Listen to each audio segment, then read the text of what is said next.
যুক্তরাষ্ট্রের president Donald Trump এক নির্বাহী আদেশে জন্মসূত্রে যুক্তরাষ্ট্রের নাগরিকত্ব পাওয়ার অধিকার বাতিল করেছেন। তবে তিনি স্বীকার করেন এই আদেশ আদালত পর্যন্ত গড়াবে।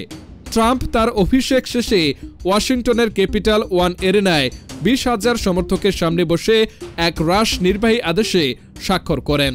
পরবর্তীতে তিনি হোয়াইট হাউসে ওভাল অফিসে বসে আদেশে স্বাক্ষর করেন। ভয়েস অব আমেরিকার এক প্রতিবেদন সূত্রে জানা গেছে, প্রথমেই ট্রাম্প প্রাক্তন প্রেসিডেন্ট জো বাইডেনের জারি করা 78টি আদেশ স্থগিত করেন। বাইডেন তার মেয়াদের শেষ দিকে এই আদেশগুলো জারি করেছিলেন, যেগুলোর বেশ কয়েকটি বাস্তবায়ন হয়নি। এদিকে এক আদেশের মাধ্যমে ডোনাল্ড ট্রাম্প দেশের দক্ষিণে যুক্তরাষ্ট্র মেক্সিকো সীমান্তে জাতীয় জরুরি অবস্থা ঘোষণা করেন। অভিবাসন এবং নাগরিকত্ব সংক্রান্ত আদেশে ট্রাম্প শরণার্থী পুনর্বাসন কর্মসূচি স্থগিত করেন এবং যুক্তরাষ্ট্রে জন্ম নেওয়া মানুষের আমেরিকান নাগরিকত্ব অধিকার বন্ধ করেন।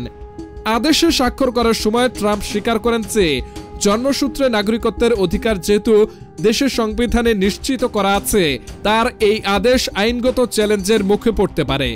তিনি বলেন, জন্মসূত্রে নাগরিকত্ব একেবারে হাস্যকর এবং তার বিশ্বাস এই বিধান বদলানোর জন্য ভালো আইনগত যুক্তি আছে।